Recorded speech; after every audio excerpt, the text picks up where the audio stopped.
ಸ್ಪಂದನ ಟಿವಿಯ ಸಮಸ್ತ ವೀಕ್ಷಕ ಬಾಂಧವರಿಗೆ ನಮಸ್ಕಾರ. ಪ್ರೈಮ್ ಟೈಮ್ ಡಿಬೇಟ್ಗೆ ಸ್ವಾಗತ. ನಾನು ಕುಮಾರ್ ವಿಟ್ಲ. ಇವತ್ತು ನಾವು ಮಾತನಾಡಲಿಕ್ಕೆ ಚರ್ಚೆ ಮಾಡಲಿಕ್ಕಿರುವಂಥ ವಿಚಾರ ಗುಜ್ಜರಕೆರೆ ಧ್ವನಿವರ್ಧಕ ಅಂತ ಟೈಟಲ್ ಇದೆ. ಇಲ್ಲಿ ಗುಜ್ಜರಕೆರೆಯಲ್ಲಿ ಒಂದು ಭಜನಾ ಮಂದಿರ ಇದೆ. ಆ ಭಜನಾ ಮಂದಿರದ ಧ್ವನಿವರ್ಧಕವನ್ನು ತೆರವು ಮಾಡಲಾಗುತ್ತೆ. ಜೊತೆಗೆ ಆ ಬಳಿಕ ಅಲ್ಲಿನ ಹಿಂದೂ ಸಂಘಟನೆಗಳು ಎಚ್ಚೆತ್ತುಕೊಳ್ತವೆ. ಈ ಬಗ್ಗೆ ಸಂಘಟನಾತ್ಮಕ ಹೋರಾಟಕ್ಕೆ ಮುಂದಾಗುವಂಥದ್ದು, ಜೊತೆಗೆ ಮರು ಅಳವಡಿಸಬೇಕು ಮತ್ತು ಧ್ವನಿವರ್ಧಕವನ್ನು ಮರು ಅಳವಡಿಸಬೇಕು ಅನ್ನುವಂಥ ಒತ್ತಾಯವನ್ನು ಪ್ರತಿ ಹಿಂದೂ ಬಾಂಧವರು ಕೂಡ ಅಲ್ಲಿ ಮಾತನಾಡೋದಕ್ಕೆ ಶುರು ಮಾಡ್ತಾರೆ. ಸಂಘಟನಾತ್ಮಕ ಹೋರಾಟಕ್ಕೆ ಮುಂದಾಗ್ತಾರೆ. ಜೊತೆಗೆ ಪ್ರತಿಭಟನೆಯನ್ನು ಕೂಡ ಮಾಡಿಕೊಳ್ತಾರೆ. ಹಿಂದೂ ಜನಜಾಗೃತಿ ಸಭೆಯನ್ನು ನಡೆಸ್ತಾರೆ. ಮುಖ್ಯವಾಗಿ ಆ ಸ್ಥಳೀಯ ಹಿಂದೂ ಬಾಂಧವರ ಜೊತೆ ಹಿಂದೂ ಜಾಗರಣ ವೇದಿಕೆ, ಮಂಗಳದೇವಿ, ಒಂದಷ್ಟು ಹಿಂದೂ ಸಂಘಟನೆಗಳು ಕೂಡ ಇದರ ಜೊತೆ ಸೇರಿವೆ. ಇಲ್ಲಿ ಘಟನೆ ಎಲ್ಲಿಂದ ಪ್ರಾರಂಭ ಆಯಿತು, ಯಾವ ರೀತಿಯಲ್ಲಿ ಆಯಿತು, ಇನ್ನು ಮುಂದಿನ ನಡೆ ಏನು, ಹಿಂದೂ ಸಂಘಟನೆಗಳು ಏನು ಹೇಳ್ತಾ ಇದ್ದಾವೆ, ಜೊತೆಗೆ ಯಾಕಾಗಿ ಇವೆಲ್ಲವೂ ಕೂಡ ಆರಂಭವಾಯಿತು, ಎಲ್ಲವನ್ನು ಕೂಡ ಕೇಳ್ತಾ ಹೋಗ್ತೀನಿ. ಮೊದಲಾಗಿ ಇಬ್ಬರು ಅತಿಥಿಗಳಿದ್ದಾರೆ, ಅವರನ್ನು ಸ್ವಾಗತ ಮಾಡಬೇಕು. ಸುಧೀಂದ್ರ ಪ್ರಕಾಶ್ ಐಲ ಅವರಿದ್ದಾರೆ, ಈ ಹೋರಾಟದಲ್ಲಿ ಗುರುತಿಸ್ಕೊಂಡವರು. ಜೊತೆಗೆ ಪವನ್ ಬೋಳಾರ್ ಅವರಿದ್ದಾರೆ, ಹಿಂದೂ ಮುಖಂಡರು. ಇಬ್ಬರಿಗೂ ಕೂಡ ಆತ್ಮೀಯ ಸ್ವಾಗತ. ಎಸ್, ಮೊದಲದಾಗಿ ಹೋರಾಟ ಅಥವಾ ಈ ಪ್ರತಿಭಟನೆ ಅನ್ನುವಂಥದ್ದು ಎಲ್ಲವೂ ಇದೆ. ಈ ನಡುವೆ ನಾನು ನೇರವಾಗಿ ಘಟನೆಯ ಹಿನ್ನೆಲೆಗಳು ಅಥವಾ ಅಲ್ಲಿ ಏನಾಯಿತು ಅನ್ನೋದನ್ನು ನಿಮ್ಮಲ್ಲಿ ಕೇಳ್ತೀನಿ. ಸುಧೀಂದ್ರ ಅವರೇ, ಏನು ಹೇಳ್ತೀರಾ? ಎಲ್ಲಿಂದ ಪ್ರಾರಂಭ ಆಯಿತು? ನೋಡಿ, ಗುಜ್ಜರಕೆರೆ ಶಿಥಿಲಾವಸ್ಥೆಯಲ್ಲಿದ್ದಂಥ ಕೆರೆ, ಅದು ಬಹಳ ಮಹತ್ವವಾದ ಕೆರೆ. ಧಾರ್ಮಿಕವಾಗಿ ಅದು ಮಾರಿಗುಡಿ ಕ್ಷೇತ್ರ ಇದೆ, ಮಂಗಳದೇವಿ ಕ್ಷೇತ್ರ ಇದೆ, ಕದ್ರಿ ಕ್ಷೇತ್ರಕ್ಕೂ ಕೂಡ ಸಂಬಂಧಪಟ್ಟಂಥ ಕ್ಷೇತ್ರ ಅದು ಕೆರೆ. ಆ ಕೆರೆ ಶಿಥಿಲಾವಸ್ಥೆಯಲ್ಲಿ ಇತ್ತು. ಅದು ಶಿಥಿಲಾವಸ್ಥೆಯಲ್ಲಿ ಇರಬೇಕಾದ್ರೆ ಮೊದಲಿಂದು ದೇವಸ್ಥಾನದಲ್ಲಿ ಈಗ ಜಾತ್ರೆ ನಡೀತದೆ. ಜಾತ್ರೆ ಕೊನೆಯ ದಿನದಂದು ಅವಭೃತ ಸ್ನಾನ ಹೇಳಿ ನಡೀತಾರೆ ದೇವರದ್ದು. ಆ ದೇವರದ್ದು ಅವಭೃತ ಸ್ನಾನ ನಡೆಸುವಂಥ ಆ ಕೆರೆ ಅಷ್ಟು ಪವಿತ್ರತೆ ಇದ್ದಂಥ ಕೆರೆ. ಆ ಕೆರೆಯದ್ದು ಶಿಥಿಲಾವಸ್ಥೆ ಇರೋಕ್ಕೆ ಸರ್ಕಾರದ ಅನುದಾನ ಬಂತು, ಎಲ್ಲವೂ ಬಂತು. ಆ ಸ್ಥಳೀಯರಿಗೆ ಅಲ್ಲೊಂದು ವೇದಿಕೆ ಹೇಳಿ ಮಾಡಿದರು. ತೀರ್ಥಕ್ಷೇತ್ರ ಸಂರಕ್ಷಣಾ ಸಮಿತಿ ಹೇಳಿ ಎಂದು ಮಾಡಿಕೊಂಡು ಅದರ ಮುಖಾಂತರ ಕೆಲವು ಅನುದಾನವನ್ನೆಲ್ಲ ತಂದುಕೊಂಡು ಅದನ್ನು ಅಭಿವೃದ್ಧಿ ಮಾಡಿದರು. ಅದಕ್ಕೆ ಜನಪ್ರತಿನಿಧಿಗಳು ಒಳ್ಳೆಯ ಸಹಕಾರ ಕೊಟ್ಟರು. ಸಾಧಾರಣ 10 ಕೋಟಿ ಜಾಸ್ತಿ ವೆಚ್ಚ ಆಗ್ಬೋದು, ಅಷ್ಟರಲ್ಲಿ ಒಳ್ಳೆ ಅಭಿವೃದ್ಧಿ ಮಾಡಿದರು. ಪಕ್ಕದಲ್ಲೇ ಒಂದು ಮಹಾಮಾಯ ಶ್ರೀ ಮಹಾಲಕ್ಷ್ಮಿ ಮಂದಿರ ಹೇಳಿ ಇದೆ. ಅದು ಕೂಡ ತುಂಬ ವರ್ಷದಿಂದ ಅಲ್ಲಿ ಇದ್ದದ್ದೇ ಮಂದಿರ. ಹೇಳಿದರೆ ಒಳ್ಳೆ ಕಾರಣಿಕೆ ಇದ್ದಂಥ ಮಂದಿರ. ಎಲ್ಲ ಅಲ್ಲಿ ಸ್ಥಳೀಯರೆಲ್ಲ ಹೋಗಿ ಕೈ ಮುಗಿದವರ ಇಷ್ಟಾರ್ಥ ಸಿದ್ಧಿಯಾಗುವಂಥ ಒಂದು ದೇವಿ ಮಂದಿರ ಹೇಳಿದರೆ ಅದು ಮಹಾಮಾಯಿ ಮಹಾಲಕ್ಷ್ಮಿ ಮಂದಿರ. ಈಗ ನಾವು ಹೇಳಿದರೆ ಅಲ್ಲಿ ಮೊದಲಿಂದಲೂ ನಮ್ಮದು ದೇವಸ್ಥಾನ ಅಂತ ಹೇಳಿದರೆ ಅದು ಸುಪ್ರಭಾತ, ಭಕ್ತಿಗೀತೆ, ಈ ಕಾರ್ಯಕ್ರಮಗಳು ಬೆಳಗಿನ ಜಾವ ಸಾಯಂಕಾಲ ಜಾವ ಇದ್ದದ್ದೇ. ಎಲ್ಲ ಕಡೆ ನಾವು ಆಚರಿಸಿಕೊಂಡು ಬಂದಂಥದ್ದು. ಇತ್ತೀಚೆಗೆ ದಿನದಲ್ಲಿ ಈ ಅಭಿವೃದ್ಧಿ ಆಯಿತು. ಅಭಿವೃದ್ಧಿ ಆದಾಗ ಅಲ್ಲಿ ಒಂದಷ್ಟು ಜನಗಳು ವಾಯುವಿಹಾರ ಸಂಚಾರಕ್ಕೆ ಬರಲಿಕ್ಕೆ ಪ್ರಾರಂಭ ಮಾಡಿದರು. ಇದೆಲ್ಲ ಮಾಡಿದರು, ತೊಂದರೆ ಇಲ್ಲ. ಎಲ್ಲವನ್ನು ಉಪಯೋಗ ಮಾಡಬೇಕಾದ್ದು ಸಾರ್ವಜನಿಕರ ಕರ್ತವ್ಯ, ಅದು ಅದಕ್ಕೆ ಹಕ್ಕು ಇದೆ. ಅದಕ್ಕೆ ಕೊನೆ ಕ್ಷಣದಲ್ಲಿ ಈಗ ಮೊನ್ನೆಯಿಂದ ಆ ದೇವಿ ಮಂದಿರದಲ್ಲಿ ಧ್ವನಿವರ್ಧಕದಲ್ಲಿ ಭಕ್ತಿಗೀತೆ ಇಡುವುದಕ್ಕೂ ಕೂಡ ಆಕ್ಷೇಪಣೆ. ಇದು ನಮಗೆ ತುಂಬ ಬೇಸರ ಆಯಿತು. ಹೇಳಿದರೆ ಇಡೀ ಸಮಸ್ತ ಹಿಂದೂ ಸಮಾಜಕ್ಕೆ ಅಲ್ಲಿ ಬೇಸರ ತಂದಂಥ ವಿಷಯ ಆಯಿತು. ನಮ್ಮ ದೇವಸ್ಥಾನದಲ್ಲಿ, ನಮ್ಮ ಮಂದಿರದಲ್ಲಿ ಧ್ವನಿವರ್ಧಕ ಈಗ ನ್ಯಾಯಾಲಯದಿಂದ ಅನೇಕ ಕಾನೂನುಗಳು ಇದೆ, ಎಲ್ಲವೂ ಇದೆ. ಅದು ಕಾನೂನಿಗೆ ಗೌರವವನ್ನು ನಾವು ಕೊಡ್ತಾ ಇದ್ದೇವೆ, ಎಲ್ಲರೂ ಕೊಡಲೇಬೇಕಾದ್ದು. ಆದರೂ ಕೂಡ ಒಂದು ಭಕ್ತಿಗೀತೆಯಿಂದ ನಮಗೆ ಸುಶ್ರಾವ್ಯತವಾದ ಭಕ್ತಿಗೀತೆಯಿಂದ ಮನಸ್ಸಿಗೆ ಆಹ್ಲಾದಕರವಾಗುವುದಲ್ಲದೆ ತೊಂದರೆ ಆಗುವಂಥ ಸಂದರ್ಭ ನಾವು ಕಾಣೋದಿಲ್ಲ.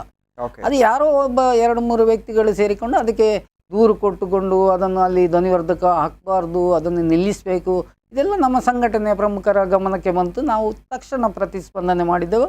ಅದಕ್ಕೆ ಹೋರಾಟವನ್ನು ನಿನ್ನೆ ದಿನದಿಂದ ಪ್ರತಿಭಟನೆಯನ್ನು ಮಾಡಿದ್ದೇವೆ. ಆದರೂ ನಾವು ಮುಂದಿನ ದಿನಗಳಲ್ಲಿ ನಾವು ಅದೇ ಹೇಳೋದು, ನಮಗೆ ಧ್ವನಿವರ್ಧಕ ಅದು ಅದರ ಡೆಸಿಬಲ್ ಸೌಂಡ್ಸು ಡೆಸಿಬಲ್ ಎಷ್ಟು ಇದೆ ಅದನ್ನು ನಾವು ಪಾಲನೆ ಮಾಡಿಕೊಂಡು ನಾವು ಇಡ್ತೇವೆ.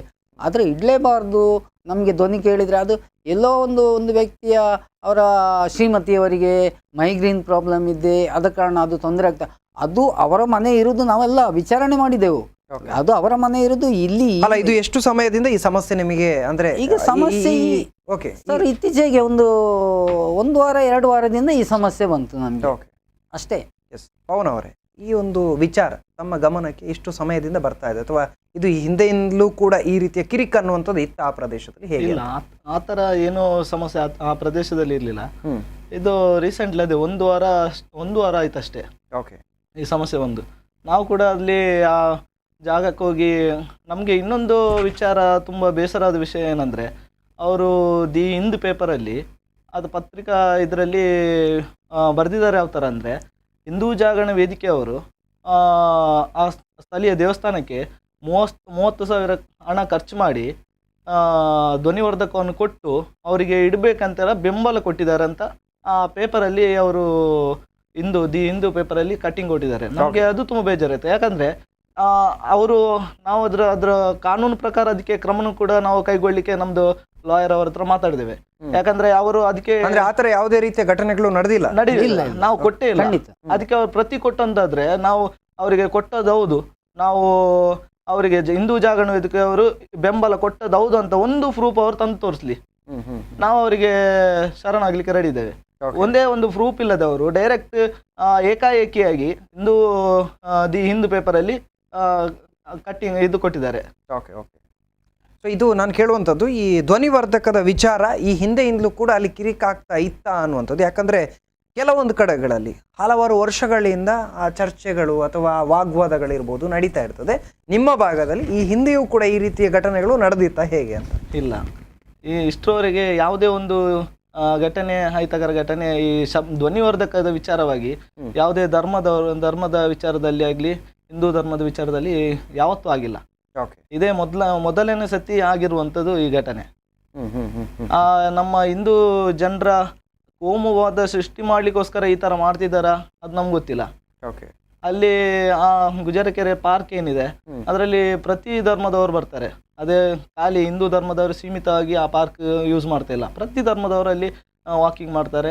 ಹೌದು, ಮಾಡಲೇಬೇಕು, ಸಾರ್ವಜನಿಕರ ಸ್ವತ್ತು ಅದು ಮಾಡ್ತಿದ್ದಾರೆ. ಅದಕ್ಕೋಸ್ಕರ ನಾವೇನು ಅವರಿಗೆ ನೀವು ಮಾಡ್ಲೇಬಾರ್ದು ಆ ತರ ನಾವು ಯಾರಿಗೂ ಹೇಳಿಲ್ಲ. ಅಂತ ಸನ್ನಿವೇಶ ಇರುವಾಗ ಇವರು ಅಕಸ್ಮಾತ್ ಆಗಿ ಬಂದು ಈ ತರ ಹೇಳುವಾಗ ನಮಗೂ ಕೂಡ ಒಂಚೂರು ಬೇಜಾರು ಸಂಗತಿ. ಓಕೆ, ಸುಧೀಂದ್ರ ಅವರೇ, ಯಾರು ತೆರವುಗೊಳಿಸುವುದಕ್ಕೆ ಬಂದವರು ಯಾರು, ಅಥವಾ ನಿಮಗೆ ಅದರ ಬಗ್ಗೆ ಪೂರ್ವವಾಗಿ ಅಂದರೆ ಆ ಹಿಂದೆ ಹೇಳಿ ಇಂಥ ಹೀಗೆ ವಿಚಾರ ಇದೆ ಅನ್ನುವಂಥದ್ದು ನಿಮಗೆ ಮನದಟ್ಟು ಮಾಡುವಂಥದ್ದು ಆಗಿರ್ಬೋದು, ತಮ್ಮ ಮುಖಂಡರ ಗಮನಕ್ಕೆ ತರುವಂಥ ವಿಚಾರ ಏನಾದರೂ ಆಗಿತ್ತಾ ಹೇಗೆ? ಇಲ್ಲ, ಖಂಡಿತ ಇಲ್ಲ.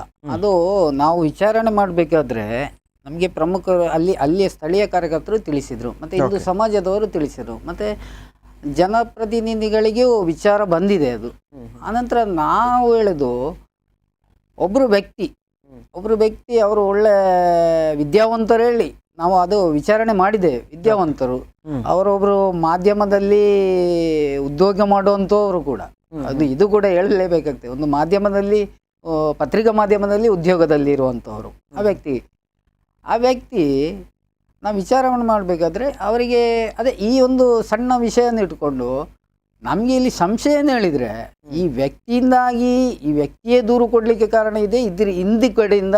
ಅದು ಹೇಳಿದ್ರೆ ಒಂದು ಅಪಾರ್ಟ್ಮೆಂಟಲ್ಲಿ ಇರುವಂಥ ವ್ಯಕ್ತಿ, ಆ ಅಪಾರ್ಟ್ಮೆಂಟಲ್ಲಿ ಇರುವಂಥ ಇನ್ನಿತರ ವ್ಯಕ್ತಿಗಳು ಅವರ ಕುಮ್ಮಕ್ಕಿನಿಂದ ಇದೇನಾದರೂ ಆಗಿದೆ ಹೇಳಿದರೆ ಇವರೊಬ್ಬರು ವಿದ್ಯಾವಂತರು. ಈಗ ನೋಡಿ, ಒಬ್ಬರು ನೇತೃತ್ವ ವಹಿಸಿಕೊಂಡು ಮುಂದೆ ಹೋಗ್ಬೇಕಾದ್ರೆ ಹಿಂದೆಯಿಂದ ಸಪೋರ್ಟ್ ಮಾಡುವಂಥರು ಕೆಲವರು ಇರ್ತಾರೆ. ಅವರಿಗಾಗಿ ಹೋಗುವಂಥ ಧೈರ್ಯ ಇರುವುದಿಲ್ಲ, ಅದನ್ನು ಮಿಸ್ಯೂಸ್ ಮಾಡುವಂಥ ಇದು ಇರ್ತದೆ. ಈ ವ್ಯಕ್ತಿಗೆ ಇದು ಗೊತ್ತಾಯ್ತಾ ಇಲ್ಲೋ ಏನು ಅವರು ಮಾಡಿದ್ದಾರೆ ಅಂತೂ, ಅವರು ನಮ್ಮ ಹಿಂದೂ ಸಮಾಜದ ವ್ಯಕ್ತಿಯೇ ಆಗಿರ್ಬೋದು. ಆದರೂ ಕೂಡ ಯಾಕೆ ಇಂಥ ಇದನ್ನು ತೆರವುಗೊಳಿಸೋದಕ್ಕೆ ಬಂದವರು ಯಾರು, ಅಥವಾ ನಿಮಗೆ ಈ ಅಧಿಕಾರಿಗಳು ಬಂದಿದ್ರು ಕೂಡ ನಿಮಗೆ ಅದನ್ನ ತಿಳಿಸಿಲ್ವಾ ನಾವು ತೆರವುಗೊಳಿಸ್ತೀವಿ ಅಂತ? ಹೇಗೆ ತೆರವುಗೊಳಿಸಿದ ಹೇಳಿದ್ರೆ ಈಗ ಅಲ್ಲಿಂದ ರಿಮೂವ್ ಮಾಡಲಿಲ್ಲ. ಅದಕ್ಕೆ ನಾವು ಇಲಾಖೆಗೆ ಅಪ್ರಿಷಿಯೇಟ್ ಮಾಡಬೇಕು. ಹೇಳಿದ್ರೆ ಇಲಾಖೆಯವರಿಗೆ ದೂರ ಹೋಯಿತು. ದೂರಕ್ಕೆ ಒಂದಿನ ಬಂದ್ರೆ ಅಲ್ಲಿ ಅದರ ಅಧಿಕೃತ ವ್ಯಕ್ತಿಗಳು ಯಾರಿದ್ರೆ ಅವರಿಗೆ ಹೇಳಿದ್ರು ಇದು ಧ್ವನಿವರ್ಧಕ ಇಡಲೇಬಾರ್ದು, ಇಲ್ಲಿ ಇಡುದಂದ್ರೆ ಮತ್ತೆ ಶಬ್ದ ಮಾಲಿನ್ಯ ಆಗ್ತದೆ, ಮತ್ತೆ ಈಗ ದೂರುಗಳು ಬಂದಿದೆ ಹೇಳಿ. ಅದು ಜನಪ್ರತಿನಿಧಿಯಿಂದ ನಮಗೆ ವಿಚಾರ ಬಂತು. ನಾವು ವಿಚಾರಣೆ ಮಾಡಬೇಕಾದ್ರೆ ಮತ್ತೆ ಅವರಿಗೆ ಧೈರ್ಯ ಹೇಳಿದೆವು, ಈಗ ನೋಡು ಅದು ಏನು ವಿಷಯ ಹೇಳಿ ಅವ್ರ ಹತ್ರ ಮಾತಾಡಿ ಏನಾದರೂ ಮಾಡುವ. ಒಂದು 3 ದಿವಸ ಕಳೆದ ಆನಂತರ ಇಲಾಖೆಯವರೇ ಅಲ್ಲಿ ಬಂದರು. ಪೊಲೀಸ್ ಇಲಾಖೆಯವರು ಫಸ್ಟಿಗೆ ಬಂದಿದ್ದಾರೆ, ಎರಡನೇ ಸಲ ಬಂದರು. ಇವರಿಗೂ ತಾಕೀತು ಮಾಡಿದರು, ಇಲ್ಲ ಇಡಬಾರ್ದು, ಅದು ದೂರ ಇದೆ, ನೀವು ಇಡಬಾರ್ದು, ಅದನ್ನು ಉಪಯೋಗ ಮಾಡಬಾರ್ದು ಆ ಥರ. ಅವರು ಮತ್ತೆ ಸ್ವಲ್ಪ ಈಗ ಎಲ್ಲರೂ ಗಟ್ಟಿ ದನಿಯಲ್ಲಿ ಮಾತಾಡುವಂಥ ಪರಿಸ್ಥಿತಿಯಲ್ಲಿ ಇರುವುದಿಲ್ಲ. ಪೊಲೀಸ್ ಅಂತ ಹೇಳುವಾಗ ಸ್ವಲ್ಪ ಹಿಂಜರಿತಾರೆ. ಮತ್ತು ಅವರೊಂದು ಏನೋ ಒಂದು ಸಣ್ಣ ಉದ್ಯೋಗ ಮಾಡಿಕೊಂಡು ಜೀವನ ಮಾಡುವಂಥ ವ್ಯಕ್ತಿಗಳಾಗಿರ್ತಾರೆ. ಆಗಿರುವಾಗ ಅವರು ಎದುರಿದ್ರು. ಮತ್ತು ನಾವು ಅದಕ್ಕೆ ಮುಂದುವರಿದ ಭಾಗವಾಗಿ ನಿನ್ನೆ ಪ್ರತಿಭಟನೆ ಮಾಡಿದ್ದು. ನಾವು ಹೇಳಿದರೆ ಅದಕ್ಕೆ ಬೇಕಾದ ಏನು ನ್ಯಾಯಾಲಯದ ಆದೇಶ ಇದೆ ಆ ವ್ಯವಸ್ಥೆಯನ್ನು ಮಾಡಿಕೊಂಡು ನಾವು ಇದು ಮಾಡುವ ಹೇಳಿ ನಾವು ಈಗ ಮಾಡಿದ್ದೇವೆ. ಓಕೆ, ಧ್ವನಿವರ್ಧಕದ ಅಗತ್ಯ ಅನ್ನುವಂಥದ್ದು ಯಾಕೋಸ್ಕರ ಇದೆ ಅನ್ನುವಂಥದ್ದನ್ನು ಹೇಳ್ಬೋದಾ ನಮಗೆ ಅಂತ? ಧ್ವನಿವರ್ಧಕದ ಅಗತ್ಯ ಹೇಳಿದರೆ, ಈಗ ಇಂದಿನ ಕಾಲದಿಂದ ಜಾರಿಯಲ್ಲಿದ್ದಂಥ ಒಂದು ಒಂದು ಒಂದು ನಮ್ಮ ಸಂಸ್ಕೃತಿಯ ಒಂದು ಭಾಗ. ಓಕೆ, ನಾವೀಗ ಬೆಳಗಿನ ಜಾವ ನಮ್ಮ ಮನೆಯಲ್ಲಿ ಕೂಡ ಸುಪ್ರಭಾತವನ್ನು ಇಡ್ತೇವೆ. ಅಂದರೆ ನಾವು ಒಂದು ಆಯಾಸವಾಗಿ ನಿದ್ರಾವಸ್ಥೆಯಲ್ಲಿರುವಾಗ ಬೆಳಗಿನ ಜಾವ ಎದ್ದು ಹೇಳಬೇಕಾದ್ರೆ ಒಂದು ಒಂದು ದೇವರ ನಾಮಸ್ಮರಣೆಯೊಂದಿಗೆ ನಾವು ಸೂರ್ಯ ನಮಸ್ಕಾರ ಮಾಡಿ ಅಲ್ಲ ಸೂರ್ಯ ದೇವರಿಗೆ ಕೈ ಮುಗಿದುಕೊಂಡು ಪ್ರಾತಃ ಕಾಲದಲ್ಲಿ ನಾವು ಎದ್ದು ಮಾಡುವಂಥ ನಮ್ಮ ಹಿಂದೂ ಧರ್ಮದ ಒಂದು ಪದ್ಧತಿ. ಈ ಪದ್ಧತಿಯಲ್ಲಿ ಒಂದಷ್ಟು ಪುರಾತನ ಕಾಲದಲ್ಲಿ ಒಂದು ದೇವಸ್ಥಾನ ಹೇಳಿದರೆ ಅಷ್ಟು ಶ್ರದ್ಧಾ ಕೇಂದ್ರ, ಒಂದು ಊರಿಗೆ ಒಂದೊಂದು ಗ್ರಾಮ ದೇವತೆ ಹೇಳಿ ಒಂದು ದೇವಸ್ಥಾನ ಇರುತ್ತೆ. ಆ ಎಲ್ಲರ ಮನೆಯಲ್ಲಿ ಈ ಅನುಕೂಲಗಳು ಇರ್ತದೆ ಹೇಳಿ ನಮಗೆ ಹೇಳಲಿಕ್ಕೆ ಆ ಹಿಂದಿನ ಕಾಲದಲ್ಲಿ ಇರಲಿಕ್ಕಿಲ್ಲ, ಇದ್ದು ಇರಲಿಲ್ಲ. ಆ ಕಾಲದಿಂದ ಈ ಒಂದು ಸುಪ್ರಭಾತ, ಭಜನೆ, ಪೂಜೆ ಇಂಥದ್ದೊಂದು ಶಬ್ದಗಳು ಕೇಳಿಕೊಂಡು ಬರುವ ಒಂದು ಸಾರ್ವಜನಿಕರ ಕರೆ ಇದೆ, ಸ್ವೀಕಾರ ಮಾಡ್ತೀರಿ. ಹಲೋ ಹಲೋ ಹಲೋ, ನಮಸ್ತೆ. ತಮ್ಮ ಹೆಸರಲ್ಲಿಂದ ಕರೆ ಮಾಡ್ತಾ ಇದ್ದೀರಾ? ಸತೀಶ್ ಬೋಳರ್. ಓಕೆ, ಮಾತಾಡಿ ಸರ್. ಗುಜ್ಜರಕೆರೆಯಲ್ಲಿ ಧ್ವನಿವರ್ಧಕದ ವಿಚಾರ ಈಗಾಗಲೇ ಎಲ್ಲ ಕಡೆಗಳಲ್ಲಿ ಚರ್ಚೆ ಆಗ್ತಾ ಇದೆ. ಹೌದು, ಏನ್ ಹೇಳ್ತೀರಾ? ತಮ್ಮ ಅಭಿಪ್ರಾಯ ಏನು ಸರ್ ಈ ಬಗ್ಗೆ? ನಮ್ಮ ಅಭಿಪ್ರಾಯ ಅಂದ್ರೆ ನೋಡಿ, ಬೆಳಿಗ್ಗೆ ನಮ್ಗೆ ದೇವರ ಸ್ಮರಣೆ ನೋಡುದು ಒಳ್ಳೇದಲ್ಲ. ನೀವು ಹೇಳ್ಬೇಕು ಸರ್. ಸರ್ ಸರ್ ಪವನ್ ಬೋಳರ್ ಅಂತ ಇದ್ದಾರಲ್ಲ, ಪವನ್ ಬೋಳರ್ ಅಂತ, ಅವರಿಗೆ ನನ್ನ ಮಿತ್ರರು ಅವರು ಪವನ್ ಬೋಳರ್. ಹೌದು, ಹೇಳಿ, ಮಾತಾಡಿ. ಹೇಳಿ ವಿಷಯ ಹೇಳಿ. ಬೆಳಿಗ್ಗೆ ನಮ್ಗೆ ಅದು ದೇವರ ಸ್ಮರಣೆ ಇಡುದು ನಮ್ಗೆ ಎಲ್ಲರಿಗೆ ಒಳ್ಳೇದಲ್ಲ. ಬೆಳಿಗ್ಗೆ ಎದ್ದ ತಕ್ಷಣ ದೇವರದ್ದು ನಮ್ಗೆ ಸ್ಮರಣೆ ನಾಮಸ್ಮರಣೆ ಕೇಳುವಾಗ ದೇವರ ನೋಡಿದೇ ಆಗ್ತದೆ. ಓಕೆ, ನಿಮ್ಮ ಪ್ರಕಾರ ಧ್ವನಿವರ್ಧಕ ಅನ್ನುವಂಥದ್ದು ಬೇಕು ಅಂತ? ಬೇಕು ಬೇಕು ಬೇಕು. ಯಾಕಂದ್ರೆ ನೋಡಿ, ಮಸೀದಿಯಲ್ಲಿ ಬೆಳಿಗ್ಗೆ ಹಲೋ ಹೇಳಿ. ಹಲೋ, ಕರೆ ಕಟ್ಟಾಯಿತು ಅಂತ ಅನಿಸುತ್ತೆ. Okay, right. ಇನ್ನು ಪವನ್ ಹತ್ರ ಕೇಳಬೇಕು ನಾನು. ಅಂದರೆ ಯುವಕರು ಏನು ಹೇಳ್ತಾ ಇದ್ದಾರೆ, ನಿಮ್ಮ ಜೊತೆ ಇರುವಂಥ ಯುವಕರಾಗಿರ್ಬೋದು, ಆ ಭಾಗದ ಯುವಕರು ಏನು ಹೇಳ್ತಾ ಇದ್ದಾರೆ ಈ ಬಗ್ಗೆ ಅಂತ? ಯುವಕರು ಹೆಚ್ಚಿನವರು ನಮ್ಮ ಸಂಘಟನೆಯಲ್ಲಿ ಇದ್ದವರೇ ಯುವಕರು ಅಂತಲ್ಲ, ಸ್ಥಳೀಯ ಯುವಕರು ತುಂಬ ಜನ ವ್ಯಕ್ತಪಡಿಸಿದ್ದಾರೆ. ಅವರಿಗೆ ಮುಂದುವರೆದ ಭಾಗ ಯಾವ ಥರ ಅದು ಎಂಬುದು ಅವರಿಗೆ ತಿಳುವಳಿಕೆ ಇಲ್ಲ. ಓಕೆ, ಅದಕ್ಕೋಸ್ಕರ ಅವರು ಸ್ಥಳೀಯ ಸಂಘಟನೆ ಯಾವುದಿದೆ ಅದಕ್ಕೆ ಅವರು ಒಂದಷ್ಟು ವಿಚಾರವನ್ನು ತಿಳಿಸಿದ್ದಾರೆ ನಮಗೆ. ಈ ಥರ ಆದರೆ ನಮಗೂ ಸಮಸ್ಯೆ. ಈಗ ದೇವಸ್ಥಾನದ್ದು ಧ್ವನಿವರ್ಧಕ ಏನಿದೆ ಅದನ್ನು ನಿಲ್ಲಿಸ್ತಾರೆ. ಕ್ರಮೇಣ ಮುಂದಿನ ಭಾಗವಾಗಿ ಅಲ್ಲಿ ಏನಾದರೂ ಭಜನಾ ಕಾರ್ಯಕ್ರಮ ಆಗ್ತಿದ್ರೆ ಅದನ್ನು ನಿಲ್ಲಿಸ್ತಾರೆ. ಅದೇ ಮುಂದುವರಿದಂತಾದರೆ ಅದರ ದೇವಸ್ಥಾನ ತೆಗೆಯುವಂಥ ಪರಿಸ್ಥಿತಿ ಅದು ಆಗುತ್ತಾ ಇಲ್ವಾ ಸೆಕೆಂಡ್.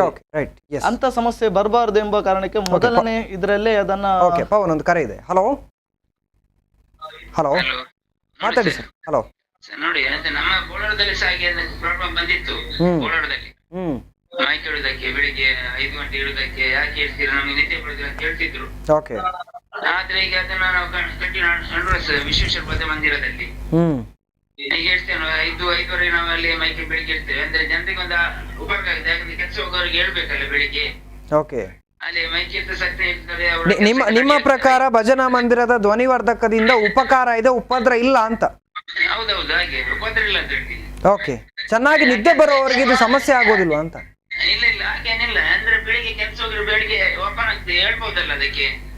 ಓಕೆ, ಬೆಳಿಗ್ಗೆ ಹಾಗೆ ರೈಟ್ ರೈಟ್. ಹಾಗೆ ನಮ್ಮದೇ ಅಲ್ಲಿ ಇದ್ದಾರೆ ವೇದಿಕೆ ಪವನ್ ಕುಮಾರ್ ಅಂತ ಅವರು. ಹೌದು, ಮಂದಿರದ 2 ಅರ್ಚಕರಾಗಿದ್ದಾರೆ. ನಾನು ಅಲ್ಲಿ ಅರ್ಚಕ ನಾನು ಸರ್. ಓಕೆ, ಸರಿ, ಹಾಗೆ ಹೇಳು ಸರ್. ಎಸ್, ಧನ್ಯವಾದ. ಓಕೆ, ಅಂದರೆ ಧ್ವನಿವರ್ಧಕ ಬೇಕು ಅನ್ನುವಂಥ ಒತ್ತಾಯವನ್ನು ಮಾಡ್ತಾ ಇದ್ದಾರೆ. ಇನ್ನು ನಾನು ಕೇಳಬೇಕು, ಈಗ ಆಧುನಿಕತೆ ಬೆಳೀತಾ ಇದೆ, ನಗರೀಕರಣ ಆಗ್ತಾ ಇದೆ. ಈ ಸಂದರ್ಭದಲ್ಲಿ ಈ ವರ್ಕ್ ಸಿಸ್ಟಮ್ ಅನ್ನುವಂಥದ್ದು ಕೂಡ, ಅಂದರೆ ಕೆಲಸದ ವಿಚಾರದಲ್ಲೂ ಕೂಡ ಹಿಂದೆ ಇದ್ದಾಗಿಲ್ಲ. ಇವಾಗ ರಾತ್ರಿ ನೈಟ್ ಶಿಫ್ಟ್ಗಳು ಇರ್ತದೆ, ಬೆಳಿಗ್ಗೆ ಒಂದು ಮಲಗಬೇಕು, ಮುಂಜಾನೆ ಬರುವವರು ಇರ್ತಾರೆ, ಅವ್ರಿಗೆ ನಿದ್ದೆ. ಸೊ ಇಂಥ ಸಮಸ್ಯೆಗಳು ಬಂದಾಗ ಅವ್ರಿಗೆ ಇದು ಅಡಚಣೆ ಆಗೋದಿಲ್ವ? ಅಲ್ಲ, ಜೀವನ ಪದ್ಧತಿ ವ್ಯತ್ಯಾಸ ಆಗ್ತಾ ಇದೆ, ಖಂಡಿತ ಒಪ್ಪಲೇಬೇಕಾದ ಜೀವನ ಪದ್ಧತಿ. ಈಗ ನಗರ ಪ್ರದೇಶದಲ್ಲಿ ನೀವು ಹೇಳ್ಬೇಕಾದ್ರೆ ಕುಮಾರ್ ಅವರೇ, ನಗರ ಪ್ರದೇಶದಲ್ಲಿ ಅದೊಂದು ಶಿಫ್ಟ್ ವರ್ಕಿಂಗ್. ಹೌದು, ನೀವು ಹೇಳಿದ ಹಾಗೆ ಪ್ರತಿಕಾಲ.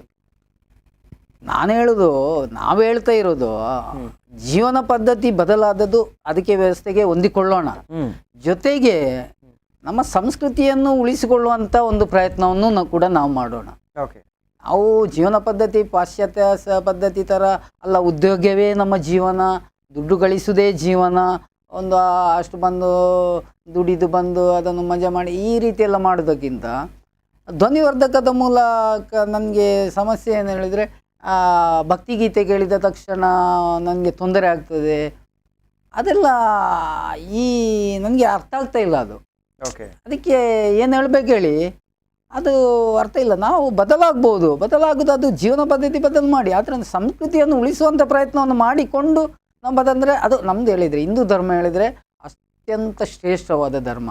ಅತ್ಯಂತ ವ್ಯವಸ್ಥಿತವಾಗಿ ಯಾವುದು ಮಗು ಹುಟ್ಟಿದಂದಿಂದ ಆ ಮಗುವಿನ ಕಾಲಾನಂತರ ಅದು ಎಷ್ಟು ಆ ಒಂದು ಕಾಲಕ್ಕೆ ಹುಟ್ಟುಹಬ್ಬನೋ ಅಲ್ಲ ನಾಮಕರಣನೋ ಅಲ್ಲ ಎಲ್ಲ ಯುವಕನ ಪಾತ್ರ ಯಾವುದು ಎಲ್ಲವನ್ನೂ ಒಂದು ಅಚ್ಚುಕಟ್ಟಾದ ವ್ಯವಸ್ಥೆಯಲ್ಲಿ ಮಾಡುವಂಥ ವ್ಯವಸ್ಥೆಯಲ್ಲಿರುವಂಥ ಧರ್ಮ.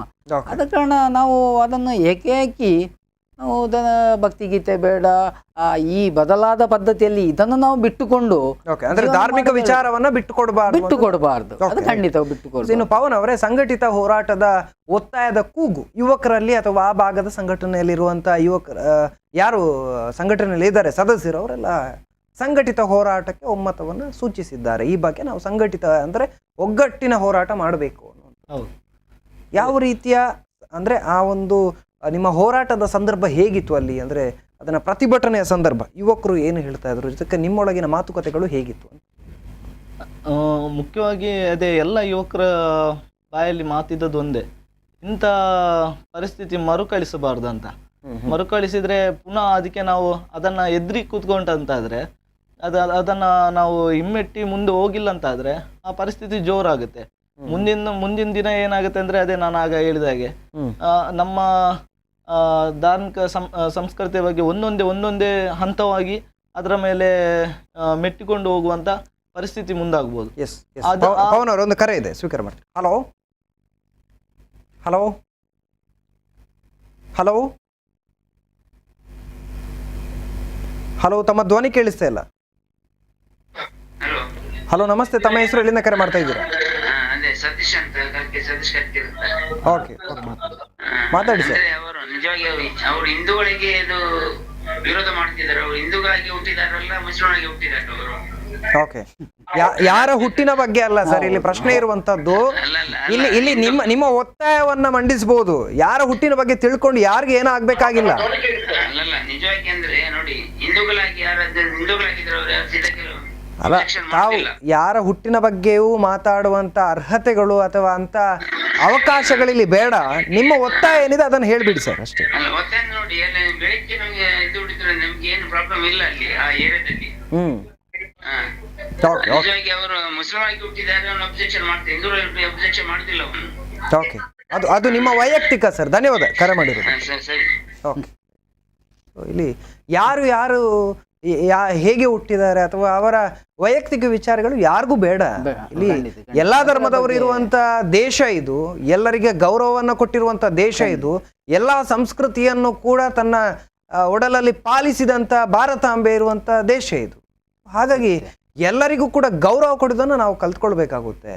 ಇನ್ನು ನಮಗೆ ಅಥವಾ ಯಾವುದೋ ಒಂದು ಧರ್ಮದವರಿಗೆ ಎಲ್ಲೋ ಒಂದು ಸಮಸ್ಯೆ ಅದು ಪ್ರತಿಭಟಿಸೋದು ಅಥವಾ ಅಲ್ಲಿ ಏನು ಅವರ ಪ್ರತಿಕ್ರಿಯೆಯನ್ನು ವ್ಯಕ್ತಪಡಿಸುವಂಥ ಅವಕಾಶಗಳಿದೆ ಇಲ್ಲಿ ಭಾರತ ದೇಶದಲ್ಲಿ. ಬೇರೆ ದೇಶ ಥರ ಇಲ್ಲ. ಇಲ್ಲಿ ಅವಕಾಶಗಳಿದ್ದಾಗ ನೋಡ್ಕೊಳ್ಬೇಕಾಗುತ್ತೆ. ಇನ್ನೊಬ್ಬರ ಹುಟ್ಟು ಅವರ ಬದುಕು ನಮ್ಗೆ ಯಾಕೆ? ಪ್ರತಿಯೊಬ್ಬರಿಗೆ ಇರುವಂಥ ಬದುಕುವ ಅಥವಾ ಬದುಕುವ ರೀತಿಯ ಅವಕಾಶಗಳ ಬಗ್ಗೆ ಧಕ್ಕೆಯಾದಾಗ ಮಾತಾಡಿ, ಯಾರು ಬೇಡ ಅನ್ನೋದಿಲ್ಲ. ದೇಶವನ್ನು ಪ್ರೇಮಿಸಬೇಕು. ಓಕೆ, ದೇಶ ಪ್ರೇಮ ಬೇಕು. ಎಸ್ ಪವನ್ ಅವರೇ, ತಾವು ಹೇಳ್ತಾ ಇದ್ರಿ ಅಂದರೆ ಪ್ರತಿಯೊಂದರಲ್ಲೂ ಕೂಡ ಹಿಂದೂ ಧರ್ಮದ ವಿಚಾರದಲ್ಲಿ ಒಂದು ರೀತಿಯ ಅದನ್ನು ಹಿನ್ನಡೆಗೆ ಅಟ್ಟುವಂಥ ಕಾರ್ಯ ಆಗ್ತಾ ಇದೆ, ವ್ಯವಸ್ಥಿತವಾದಂಥ ಷಡ್ಯಂತ್ರಗಳಾಗ್ತಾ ಇದೆ ಅನ್ನೋದನ್ನು ತಾವು ಮಾತಾಡ್ತಾ ಇದ್ರಿ. ಅಂದರೆ ಈ ಗುಜ್ಜರ ಕೆರೆಯಲ್ಲಿ ಕೂಡ ಈ ರೀತಿಯದ್ದೇ ಪ್ರಯತ್ನಗಳಾಗ್ತಾ ಇದೆ ಅಂತ ಹೇಳೋದು ತಾವು ಅಂತ? ಅದೇ, ಈ ರೀತಿ ಗುಜರಿಕೆರೆಯಲ್ಲಿ ಆಗ್ತಾ ಇದೆ ಎಂಬುದಕ್ಕೆ ಇದೇ ಒಂದು ಮೊದಲ ನಮ್ದು ಕಣ್ಣೆದುರೇ ಒಂದು ಘಟನೆ ಒಂದು ನಡೆದಿದೆ. ಆದರೆ ಅದರೊಂದು ಆಗುತ್ತೆ ಅಂತೇಳಿ ಹೇಳಲ್ಲ, ಆದದ್ದಕ್ಕೆ ನಾವು ಒಂದು ಪ್ರತಿಕ್ರಿಯೆಯನ್ನು ನಾವು ಕೊಟ್ಟಿದ್ದೇವೆ ಅಷ್ಟೇ.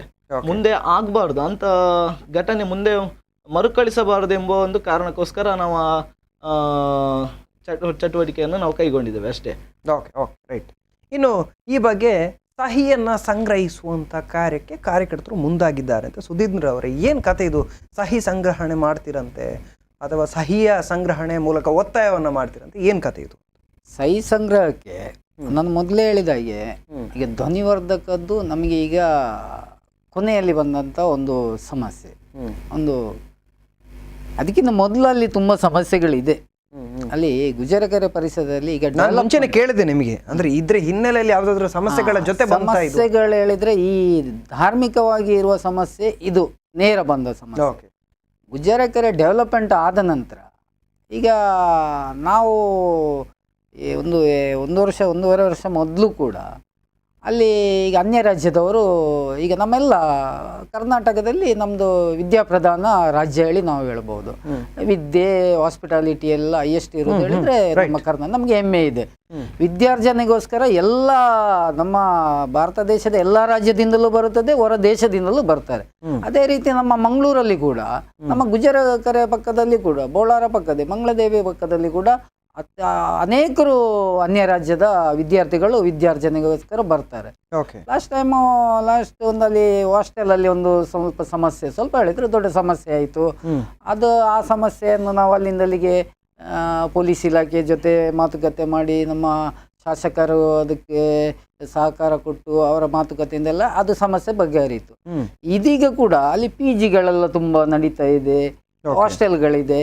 ಇಲ್ಲಿ ಬರುವಂಥ ವಿದ್ಯಾರ್ಥಿಗಳು ವಿದ್ಯಾರ್ಥಿನಿಯರು ಎಲ್ಲ ಈ ಗುಜರಕೆರೆ ಪರಿಸರದಲ್ಲಿ ಸ್ವಲ್ಪ ಅಸಭ್ಯ ರೀತಿಯಿಂದ ವರ್ತಿಸುವಂಥ ವರ್ತನೆಗಳೆಲ್ಲ ತುಂಬ ದಿನದಿಂದ ಅದು ತಿಂಗಳುಗಟ್ಟಲೆಯಿಂದ ನಡೀತಾ ಇದೆ. ಇದು ಒಂದು ಭಾಗದಲ್ಲಿ ಒಂದು ಸಮಸ್ಯೆನೆ.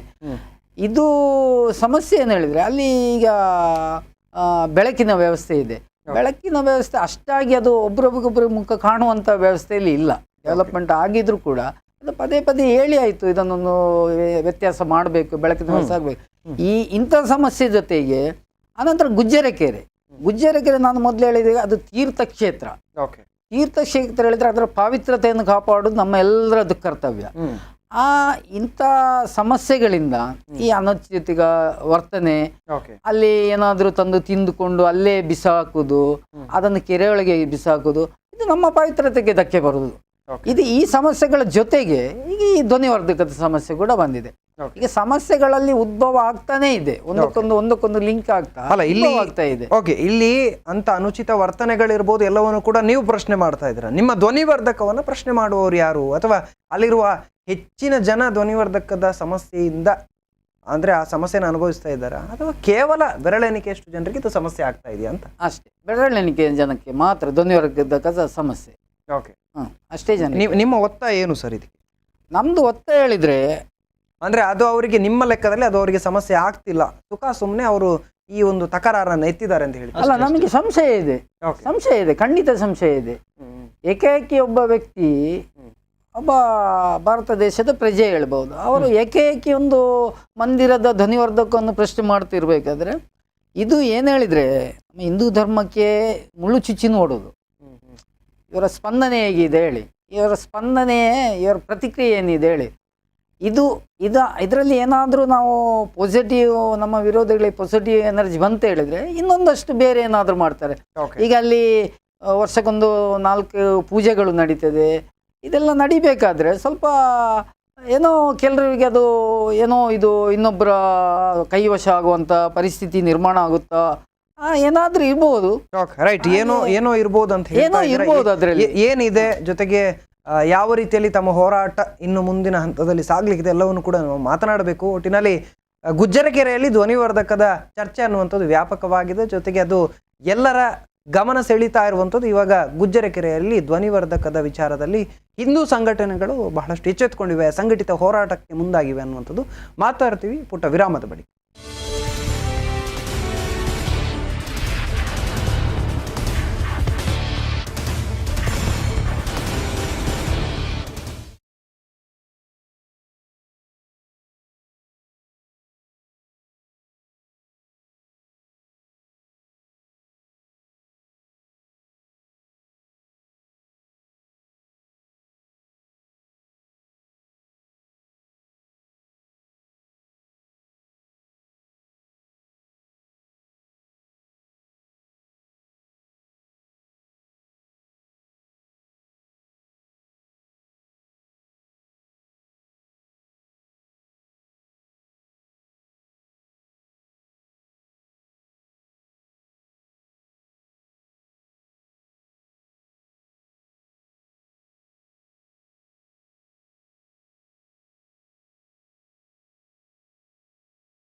ವಿರಾಮದ ಬಳಿಕ ಮತ್ತೆ ಪ್ರೈಮ್ ಟೈಮ್ ಡಿಬೇಟ್ಗೆ ಸ್ವಾಗತ. ಇವತ್ತು ನಾವು ಗುಜ್ಜರಕೆರೆ ಧ್ವನಿವರ್ಧಕ ಅನ್ನುವಂಥ ಟೈಟಲನ್ನು ಇಟ್ಕೊಂಡು ಚರ್ಚೆನ ಮಾಡ್ತಾ ಇದ್ವಿ.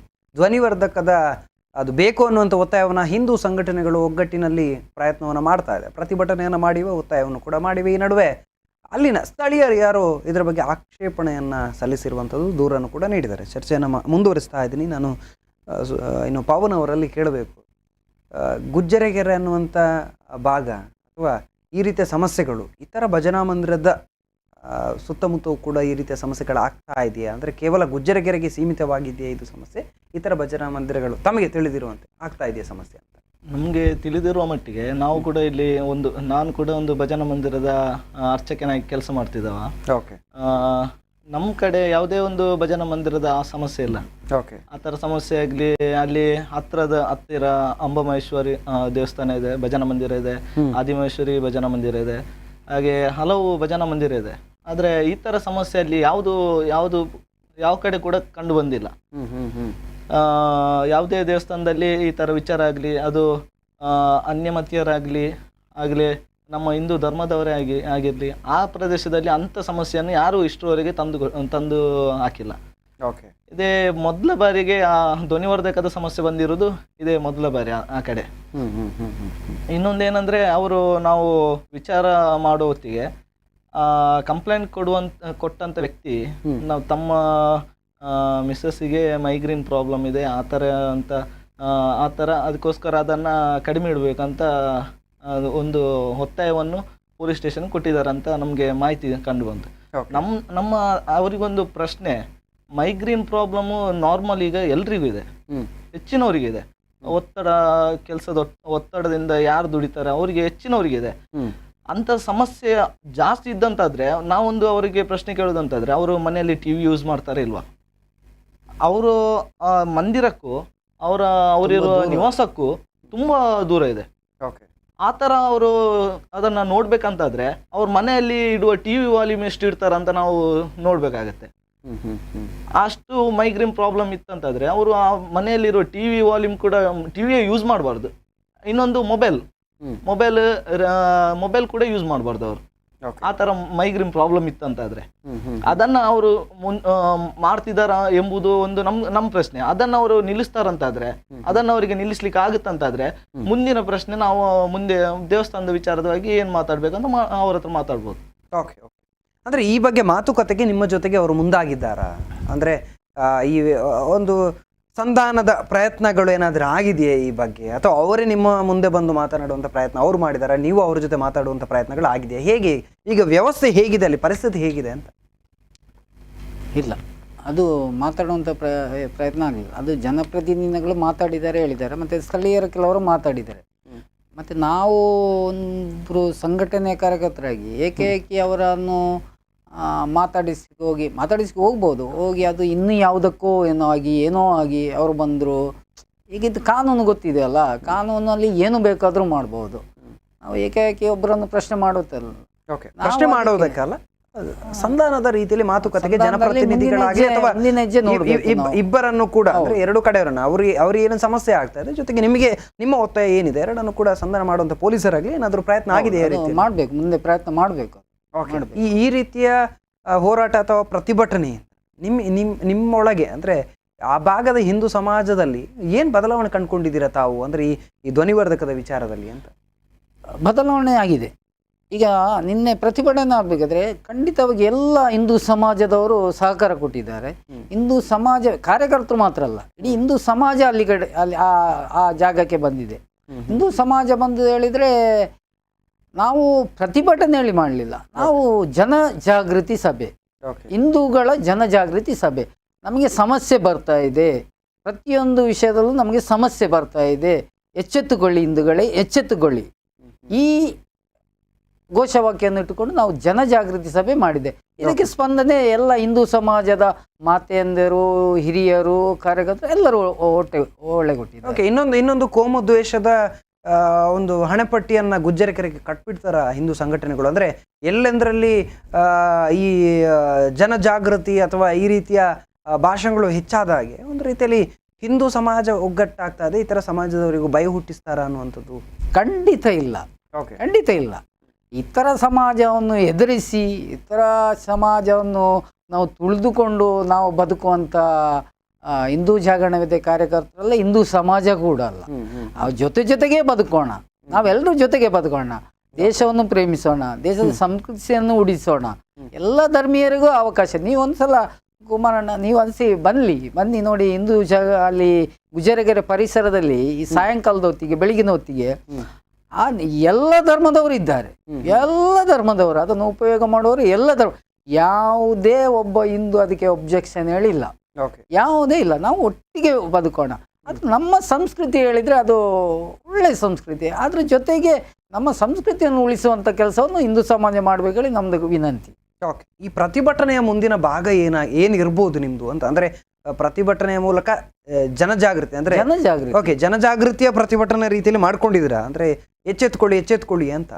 ಯಾವ ರೀತಿ ಎಚ್ಚೆತ್ಕೊಳ್ಬೇಕು ಜನ ಅಂದ್ರೆ ಏನಲ್ಲಿ ಕಿವಿ ಮಾತನ್ನ ಹೇಳಿದಿರ ತಾವು? ನಮ್ಮ ಸಂಸ್ಕೃತಿಯ ಮೇಲೆ ಆಘಾತ ಆಗ್ತಾ ಇದೆ, ನಮ್ಮ ಸಂಸ್ಕೃತಿಯ ಮೇಲೆ ಒಂದಷ್ಟು ತುಳಿತಕ್ಕೊಳಗಾದ, ನಮ್ಮ ಹಿಂದಿನ ಕಾಲದಿಂದಲೂ ತುಳಿತಕ್ಕೊಳಗಾದ ಸಂಸ್ಕೃತಿ ಪುನಃ ತುಳಿಯುವಂಥ ಪರಿಸ್ಥಿತಿ ಬಂದೇ ಬರುತ್ತದೆ. ಇದರಿಂದ ನಾವು ಎಚ್ಚೆತ್ತುಕೊಳ್ಳೋಣ. ನಾವು ಸಣ್ಣ ವಿಷಯದಲ್ಲೂ ಕೂಡ ಹೇಳ್ಬೇಕಾದ್ರೆ ನಲಂದ ವಿಶ್ವವಿದ್ಯಾಲಯದ ಕಥೆಯನ್ನು ಹೇಳ್ಬೋದು. ಇದ್ರ ಒಂದು ಕೊಠಡಿಯಲ್ಲಿದ್ದ ವಿದ್ಯಾರ್ಥಿಗಳು ಇನ್ನೊಂದು ಕೊಠಡಿಯಲ್ಲಿ ಬೆಂಕಿ ಹಾಕಿದ್ರು, ದಾಳಿ ಮಾಡಿದ್ರು ಹೇಳಿ ಇವರು ಸುಮ್ಮನಿದ್ದು ನಮ್ಗೇನಿಲ್ಲ ಹೇಳಿದ್ರೆ ನಾಳೆ ನಮ್ಮ ಮನೆಗೂ ಬಂದೇ ಬರ್ತದೆ. ಈಗ ಮಂದಿರಕ್ಕೆ ಬಂದ ಸಮಸ್ಯೆ ಅಲ್ಲ, ಬೇರೆ ಇನ್ನೊಂದಕ್ಕೂ ಬಂದ ಸಮಸ್ಯೆ ಅಲ್ಲ. ನನಗೆ ಇಲ್ಲಿ ಕ್ಲಿಯರ್ ಮಾಡಬೇಕು, ನೀವು ಗುಜ್ಜರಕೆರೆಯಲ್ಲಿ ಈ ಹಿಂದೆಯೂ ಕೂಡ ಹಿಂದೂ ಸಮಾಜದ ವಿರುದ್ಧ ವ್ಯವಸ್ಥಿತವಾದಂಥ ಷಡ್ಯಂತ್ರಗಳಾಗ್ಲಿ ಅಥವಾ ನಿಮಗೆ ಅಂತ ಪರಿಸ್ಥಿತಿಗಳು ಎದುರಾಗಿದೆಯಾ ಅಂತ, ಅಥವಾ ಇದೇ ಮೊದಲ ಬಾರಿಗೆ ಹಿಂದೂ ಸಮಾಜ ಅಲ್ಲಿ ಯಾವ ರೀತಿಯ ಒಂದು ಪರಿಸ್ಥಿತಿಯನ್ನು ಎದುರಿಸ? ಅಲ್ಲಲ್ಲ, ಪರಿಸ್ಥಿತಿಯಲ್ಲಿ ಜನಸಂಖ್ಯೆಯ ಆಧಾರದಲ್ಲಿ ನೋಡ್ಬೇಕಾದ್ರೆ ಮತ್ತೆ ಇನ್ನೊಬ್ಬರಿಂದ ಭೂ ಒಡೆತನ ಇದ್ರಲ್ಲಿ ನೋಡ್ಬೇಕಾದ್ರೆ ನಾನು ನೋಡುವ ಮಟ್ಟಿಗೆ, ನಾನು ಅಲ್ಲಿ ಸ್ಥಳೀಯವಾಗಿದ್ದ ನೋಡೋ ಮಟ್ಟಿಗೆ ತುಂಬಾ ವ್ಯತ್ಯಾಸ ಆಗಿದೆ. ಜನಸಂಖ್ಯಾ ಏರಿಳಿತ ತುಂಬಾ ವ್ಯತ್ಯಾಸ ಆಗಿದೆ. ಆ ಏರಿಳಿತ ವ್ಯತ್ಯಾಸ ಆಗಬೇಕಾದ್ರೆ ಅಲ್ಲಿ ನಮ್ಮ ವ್ಯವಸ್ಥೆಗಳಲ್ಲೂ ವ್ಯತ್ಯಾಸ ಬಂದೇ ಬರುತ್ತೆ. ಇದು ವ್ಯವಸ್ಥಿತವಾಗಿ ಬೋಳಾರ ಗುಜ್ಜರಕೆರೆ ಭಾಗದಲ್ಲಿ ಎಲ್ಲ ಕಡೆ ಆಗುವಂಥ ಪರಿಸ್ಥಿತಿ. ಗುಜ್ಜರಕೆರೆ ಭಾಗದಲ್ಲೂ ಕೂಡ ಇದಕ್ಕೆ ಧ್ವನಿವರ್ಧಕಕ್ಕೆ ಒಬ್ಜೆಕ್ಷನ್ ಹಾಕಬೇಕಾದ್ರೆ ಇದರ ಹಿಂದೆ ನಮಗೆ ಸಂಶಯ ಇದೆ, ಯಾರ ಕುಮ್ಮಕ್ಕಿದೆ ಹೇಳಿ ನಮಗೆ ಒಂದು ಸಂಶಯ ಇದೆ. Okay okay okay yes. ಇನ್ನು ಪವನ್ ಅವರೇ, ಇದು ಪ್ರತಿಯೊಬ್ಬರು ಒಂದು ಹಿಂದೂ ಕೂಡ ಎಚ್ಚೆತ್ತುಕೊಳ್ಬೇಕನ್ನುವಂಥ ಕರೆಯನ್ನು ಅಲ್ಲಿ ಸಂಘಟನೆಯ ಮುಖಂಡರು ಇರ್ಬೋದು ಎಲ್ಲರೂ ಕೂಡ ಕೊಟ್ಟಿದ್ದಾರೆ ಅನ್ನುವಂಥದ್ದು. ಇನ್ನು ಗುಜ್ಜರಕೆರೆ ಭಜನಾ ಮಂದಿರದ ಧ್ವನಿವರ್ಧಕ ಅನ್ನುವಂಥದ್ದು ಮರು ಅಳವಡಿಕೆ ಮಾಡಬೇಕನ್ನುವಂಥ ಒತ್ತಾಯ. ಅಂದರೆ ಅಲ್ಲಿ ಎಲ್ಲೂ ಕೂಡ ರಿಮೂವ್ ಮಾಡಿಲ್ಲ, ಅದನ್ನು ಅಲ್ಲಿಂದ ತೆಗ್ದಿಲ್ಲ, ಅಲ್ಲೇ ಇದೆ. ಅಂದರೆ ಅದನ್ನು ಬಳಕೆಗೆ ಅನುಕೂಲ ಮಾಡಿಕೊಡ್ಬೇಕನ್ನುವಂಥ ಒತ್ತಾಯ. ಇದರ ಧ್ವನಿ ಅನ್ನುವಂಥದ್ದು ಈ ಹಿಂದೆ ಅಡಚಣೆ ಆಗ್ತದೆ ಅಥವಾ ಈ ರೀತಿಯಲ್ಲಿ ಸಮಸ್ಯೆ ಕೊಡ್ತದೆ ಅನ್ನುವಂಥದ್ದು ಯಾವುದು ಕೂಡ ಆಗಿಲ್ಲ, ಇದೆ ಮೊದಲ ಬಾರಿ ಆಗಿರುವಂಥದ್ದು. ಇನ್ನು ಮುಂದೆ ನಿಮ್ಮ ಯುವ ಪಡೆ ಅಂದರೆ ಸಂಘಟನೆ ಏನು ನಿರ್ಧಾರಕ್ಕೆ, ಅಂದರೆ ಅಲ್ಲಿ ಜನಜಾಗೃತಿ ಆದ ಬಳಿಕ ಏನು ನಿರ್ಧಾರ ಮಾಡ್ಕೊಂಡಿದೆ ಅಂತ ಈ ಬಗ್ಗೆ? ನಾವು ಅದೇ ನಿನ್ನೆ ನಿರ್ಧಾರ ಮಾಡಿದ ಪ್ರಕಾರ ಅಲ್ಲಿ ನಾವು ಆ ಧ್ವನಿವರ್ಧಕವನ್ನು ಮೊದಲಿಗೆ ಹಾಕಬೇಕು ಎಂಬುವ ಒಂದು ನಿರ್ಣಯವನ್ನು ನಾವು ತಗೊಂಡಿದ್ದೇವೆ. ಅಂದರೆ ಅದನ್ನು ಪುನರ್ ನಿರ್ಮಾಣ ಅಂದರೆ ಇದು ಬಳಕೆ ಆಗುವ ಥರ, ಯಾವುದೇ ಒಂದು ಧರ್ಮದವರಿಗೆ ಅಡಚಣೆ ಆಗುವ ಥರ ನಾವು ಇದು ಮಾಡಿಲ್ಲ. ಯಾಕಂದರೆ ಅದು ಈ ಗುಜರಕೆರೆ ಪಾರ್ಕ್ ಏನಿದೆ ಅದು ಆ ನಿರ್ಮಾಣ ಆಗೋದ್ರಿಂದ ಮುಂಚೆನೇ ಇದ್ದಂಥ ದೇವಸ್ಥಾನ. ಮುಂಚೆನೇ ಇದ್ದಂಥ ದೇವಸ್ಥಾನ, ಮುಂಚೆನೆ ಅಲ್ಲಿ ದೇವರ ಪದವನ್ನು ಇಟ್ಟಂತ ದೇವಸ್ಥಾನ. ಈ ಸಮಸ್ಯೆ ಈಗ ಬಂದದ್ದು ಯಾವಾಗ ಅಂದ್ರೆ ಈ ನಿರ್ಮಾಣ ಆದ ನಂತರ ಬಂದಂತ ಸಮಸ್ಯೆ. ಹಾಗಂತ ನೋಡ್ಲಿಕ್ಕೆ ಹೋದ್ರೆ ನಾವು ಅಲ್ಲಿ ಯಾವುದೇ ಒಂದು ಇದೇ ಆಗುದು ಬೇಡ ನಮ್ಗೆ, ಅಲ್ಲಿ ವಾಕಿಂಗ್ ಟ್ರ್ಯಾಕೇ ಬೇಡ ನಮ್ಗೆ. ಆ ತರ ಸಮಸ್ಯೆ ಮಾಡುದಂತಾದ್ರೆ ಅವ್ರಿಗೆ ಈಗ ವಾಕಿಂಗ್ ಆಗುವವರಿಗೆ ಸಮಸ್ಯೆ ಆಗುತ್ತಂತಾದ್ರೆ ಅಲ್ಲಿ ಯಾಕೆ ಬರ್ತಾರೆ? ಅವ್ರಿಗೆ ಸಮಸ್ಯೆ ಆಗುತ್ತಂದ್ರೆ ಅವರು ಬಂದದ್ದು ಯಾವಾಗ ಎಂಬುದು ನಮ್ಗೆ ಪ್ರಶ್ನೆ. ನಿನ್ನೆ ಮೊನ್ನೆ ಬಂದವರು ಅಲ್ಲಿ ಪ್ರಶ್ನೆ ಮಾಡ್ಬೇಕಂತಂದ್ರೆ ನಾವು ಅಲ್ಲಿ ಯಾವಾಗದಿಂದ ಇದ್ದೇವೆ, ನಾವು ಆ ದೇವಸ್ಥಾನದಲ್ಲಿ ಯಾವಾಗದಿಂದ ಧ್ವನಿವರ್ಧಕ ಬಳಸ್ತಿದ್ದಾರೆ, ಆ ಪ್ರಶ್ನೆ ಕೂಡ ನಮ್ಗೆ ಬರುತ್ತೆ. ಅವರು ಅಷ್ಟು ವರ್ಷದಿಂದ ಬಳಕೆ ಮಾಡಿದ್ರು, ಇವ್ರು ನಿನ್ನೆ ಮೊನ್ನೆ ಬಂದವರು ಪ್ರಶ್ನೆ ಮಾಡುವ ಹೊತ್ತಿಗೆ ನಾವು ತೆಗಿಬೇಕಂದ್ರೆ ಅದಕ್ಕೆ ಅರ್ಥ ಇಲ್ವಾ? ಅದರಲ್ಲಿ ಕ್ಲಿಯರ್ ಆಗಿ ಗೊತ್ತಾಗುತ್ತೆ. ಅಂದ್ರೆ ನಮ್ಮ ಸಮಾಜವನ್ನು ತುಳಿಲಿಕ್ಕೋಸ್ಕರನೇ ಬಂದವರು ಇವರು. ಅಂತವರು ನಾವು ಹೇಳುದಂದ್ರೆ ಸಮಾಜದಲ್ಲಿ ಯಾವುದೇ ಒಂದು ಕೋಮು ಗಲಭೆ ಸೃಷ್ಟಿ ಆಗ್ಬಾರ್ದಂತಾದ್ರೆ ಅಂತವ್ರು ಅಲ್ಲಿಂದ ದೂರ ಇರ್ಲಿ. ಅವ್ರಿಗೆ ಬೇರೆ ಜಾಗ ಯಾವ್ದು ಜಾಗ ಇದೆ ಆ ಜಾಗದಲ್ಲಿ ವಾಕಿಂಗ್ ಮಾಡ್ಲಿಕ್ಕೆ ಹೋಗ್ಲಿ, ಪರವಾಗಿಲ್ಲ. ಅಂತ ಸಮಸ್ಯೆ ಆಗುತ್ತೆ ಅಂತಂದ್ರೆ ಅಲ್ಲಿಂದ ದೂರ ಹೋಗ್ಲಿ ಅವರು. ನಾವು ಅಂಥವರಿಗೋಸ್ಕರ ನಾವು ಒಬ್ಬರಿಗೆ ಉಪಕಾರ ಆಗ್ಲಿಕ್ಕೋಸ್ಕರ ಅಲ್ಲಿ ಮಾಡಿರುವಂಥದ್ದು ಉಪಕಾರ ಆಗ್ಲಿಕ್ಕೆ ಅಂತ ಮಾಡಿ ನಮ್ಗೇನೆ ತುಳಿತಾರಂತಾದ್ರೆ ಆ ಪಾರ್ಕನ್ನು ಯಾರು ಕೂಡ ಯೂಸ್ ಮಾಡೋದು? ಅದು ನಾವು ಹೇಳಿದ್ರೆ ಸಮಸ್ಯೆ ಆಗುವಂಥವ್ರು ಆ ಪಾರ್ಕಿಗೆ ಬರೋದು ಬೇಡ. ಓಕೆ, ಸಮಸ್ಯೆ ಆಗದಂಥವ್ರು ತುಂಬಾ ಜನ ಅಂದ್ರೆ ಈಗ ಪಾರ್ಕಿಗೆ ಬರೋರಿಗೆ ಸಮಸ್ಯೆ ಆಗ್ತಿದೆ, ಅಲ್ಲಿ ಇರುವ ನಿವಾಸಿಗಳಿಗೆ ಸಮಸ್ಯೆ ಆಗ್ತಿದ್ಯಾ ಅಂತ? ಅದೇ ಪಾರ್ಕಿಗೆ ಬಂದವ್ರು ನಿವಾಸಿ ಅಂದ್ರೆ ಅವರು ನಾನು ಅದೇ ಹಾಗೆ ಹೇಳ್ತಾರ ದೇವಸ್ಥಾನಕ್ಕೂ ಅವರ ಫ್ಲಾಟಿಗೂ ನಿವಾಸಕ್ಕೂ ತುಂಬಾ ತುಂಬಾ ತುಂಬಾ ದೂರ ಇದೆ. ಓಕೆ, ನಿಮ್ಮ ಧ್ವನಿಯಲ್ಲಿ ಕೇಳಿಸ್ಲಿಕ್ಕಿಲ್ಲ. ಕೇಳಿದ್ರು ನಾನು ಅದೇ ಹೇಳಿದೆ, ಆ ತರ ಕೇಳುದಂತಾದ್ರೆ ಆ ಧ್ವನಿಗೂ ಅವ್ರ ಮನೆಯಲ್ಲಿ ಇಡುವ ಟಿವಿಯ ಧ್ವನಿಗೂ ವ್ಯತ್ಯಾಸ ನೋಡಿದ್ರೆ ನಮ್ಗೆ ಗೊತ್ತಾಗುತ್ತೆ. ಅವರು ಅವ್ರ ಮನೆಯಲ್ಲಿ ಫಂಕ್ಷನ್ ಆದ್ರೂ ಅವರು ಏನ್ ಧ್ವನಿವರ್ಧಕ ಬಳಸ್ತಾರೆ, ಆ ಧ್ವನಿಗೂ ಈ ಧ್ವನಿಗೂ ಎಷ್ಟು ಸಮಸ್ಯೆ, ಎಷ್ಟು ವ್ಯತ್ಯಾಸ ಇರ್ಬೋದು ಎಂಬುದನ್ನು ನೋಡಬಹುದು. ತುಂಬಾ ದೂರ ಇದೆ, ತುಂಬಾ ದೂರ ಇದೆ ಅಂತ. ಅದು ಅಲ್ಲದೆ ನಾನು ಅಂದ್ರೆ ಆ ಫ್ಲಾಟಿಗೆ ನಮ್ಗಂದ್ರೆ ನಾವು ಸ್ವಾತಂತ್ರ್ಯ ದಿವಸ ಹೊತ್ತಿಗೆ ನಮ್ಮ ಕಡೆ ಫ್ಲಾಗ್ ಹಾಕುವ ಟೈಮಲ್ಲಿ ಫ್ಲಾಗ್ ಕಟ್ಟಿರುವ ಹೊತ್ತಿಗೆ ಆ ಫ್ಲಾಟ್ ಇದು ಕೆಲಸದವರು ಅವರೊಬ್ರು ಬಂದು ನಮ್ಗೆ ನಮ್ಮ ಫ್ಲಾಟ್ ಇದು ಇನಾಗ್ರೇಷನ್ ಇದಿದೆ, ಫ್ಲಾಗ್ ಹಾಸ್ಟಿನ್ ಇದೆ, ಒಂಚೂರು ನಮಗೂ ಹೆಲ್ಪ್ ಮಾಡಿ ಅಂತ ಹೇಳಿದಕ್ಕೆ ನಾನು ಹೋಗಿ ಅಲ್ಲಿ ಫ್ಲಾಗ್ ಎಲ್ಲ ಕಟ್ಟಿ ಕೂಡ ಬಂದಿದ್ದೇನೆ. ಹಾಗೆ ನಂಗೆ ಅವ್ರ ಪರಿಚಯ ಇತ್ತು, ನಾನಾಗಿ ಅಲ್ಲಿ ಅವ್ರ ಹತ್ರ ಮಾತಾಡಿ ಕೂಡ ಬಂದಿದ್ದೇನೆ. ಈ ತರ ಸಮಸ್ಯೆ ಇದೆ ಅಂತ ಅವರು ಮಾಡಿದ್ದಾರೆ ಅಂತಲ್ಲ, ಯಾರು ಅವ್ರ ವಿಷಯ ತಿಳಿದು ಕೂಡ ಬಂದಿದ್ದೇನೆ. ಅವರು ಮತ್ತೆ ಊರಲ್ಲಿ ಇರ್ಲಿಲ್ಲ, ನಾಳೆ ಏನೋ ಬರೋದು ಅಂತ ಹೇಳಿದ್ರು. ಅವರು ಊರಲ್ಲಿ ಇರ್ಲಿಲ್ಲ ಅಂತ ನಾ ಮತ್ತೆ ಅವ್ರ ಹತ್ರ ಮಾತಾಡಿ ಸೀದಾ ಬಂದೆ. ಯಾಕಂದ್ರೆ ಅವರಿಗೂ ಸಮಸ್ಯೆ ಆಗ್ಬಾರ್ದು, ಯಾಕಂದ್ರೆ ಅವರು ಅಲ್ಲಿ ಕೆಲ್ಸಕ್ಕೆ ಇರುವವರು. ನಾವು ಅವ್ರ ಹತ್ರ ಮಾತಾಡ್ಲಿಕ್ಕೆ ಹೋಗಿ ಅವ್ರೇನ ಹೇಳಿದ್ರೆ ಅಂತ ಹೇಳಿ ಸಮಸ್ಯೆ ಆಗಬಾರ್ದು ಅಂತ ಹೇಳಿ ನಾವು ಮತ್ತೆ ಮಾತಾಡಿ ಸೀದಾ ಬಂದ್ವಿ. ಓಕೆ, ನಿಮ್ಮ ಪ್ರಕಾರ ಅಲ್ಲಿ ಯಾವುದೇ ರೀತಿಯ ಸಮಸ್ಯೆ ಇಲ್ಲ, ಇವರು ಬೇಕಂತಲೇ ಈ ತಕರಾರನ್ನು ಎತ್ಕೊಂಡಿದ್ದಾರೆ, ಇದು ಬೇರೆ ಷಡ್ಯಂತ್ರ ಇರಬಹುದು? ಖಂಡಿತ ನಮ್ಗೆ ಸಂಶಯ ಇದೆ. ಓಕೆ, ಕೊನೆಯದಾಗಿ ಸುಧೀಂದ್ರ ಅವರೇ ಏನು ಒತ್ತಾಯಿಸ್ತೀರಿ ಈ ಸಂದರ್ಭದಲ್ಲಿ ಅಂತ? ಒತ್ತಾಯಿಸ್ತಾ ಹೇಳಿದರೆ ನಮಗೆ ಧ್ವನಿವರ್ಧಕವನ್ನು ಬಳಸುವುದು ಅದು ಕಾನೂನು ಪ್ರಕಾರ ಎಷ್ಟು ಡಿಸಿಬಲ್ ಆಗಬೇಕು ಅದರ ಪ್ರಕಾರ ನಾವು ಅದು ಧ್ವನಿವರ್ಧಕವನ್ನು ಬಳಸ್ತೇವೆ. ಅದು ಮಂದಿರದವರು ಕೂಡ ಅವರಿಗೂ ಕೂಡ ನಾವು ಒತ್ತಾಯ ಮಾಡ್ತಾ ಇದ್ದೇವೆ. ಈಗ ನಾವು ಹಿಂದೂ ಸಮಾಜವನ್ನು ಎಚ್ಚರಿಸಬಹುದು ವಿನಃ ಇಂಥದ್ದೇ ಮಾಡಬೇಕು ಹೇಳಿ ನಾವು ಅವರಿಗೆ ಪ್ರಚೋದನೆ ಮಾಡುವಂಥ ಇದರಲ್ಲಿ ನಾವಿಲ್ಲ. ಓಕೆ, ಅವರಿಗೆ ಮನವರಿಕೆ ಮಾಡ್ಬೋದು, ನಮ್ಮದು ಸಂಸ್ಕೃತಿ, ನಿಮ್ಮ ಜೊತೆ ನಾವಿದ್ದೇವೆ, ನೀವು ಬಳಕೆ ಮಾಡಿ, ಅಲ್ಲ ಕಾನೂನು ಮೀರಿ ನೀವು ಮಾಡಬೇಕು ಹೇಳಿ ನಾವು ಅವರು ಕೂಡ ಹೇಳೋದಿಲ್ಲ. ಮತ್ತು ಇವರಿಗೂ ಕೂಡ ಇವರಿಗೆ ದೇವರು ಒಳ್ಳೆಯ ಬುದ್ಧಿಯನ್ನು ಕೊಡಲಿ, ಮತ್ತು ಇವರಿಗೆ ತೊಂದರೆ ಇದ್ದರೆ ಇವರದು ನಮ್ಮ ಜೊತೆಗೆ ಮಾತಾಡುವ, ಅವರ ಜೊತೆಗೂ ಕೂಡ ಮಾತಾಡ್ತೇವೆ. ನಾವು ಮಾತಾಡಿ ಸಮಸ್ಯೆಯನ್ನು ಬಗೆಹರಿಸುವಂಥ ವ್ಯವಸ್ಥೆಯನ್ನು ನಾವು ಮಾಡ್ತೇವೆ.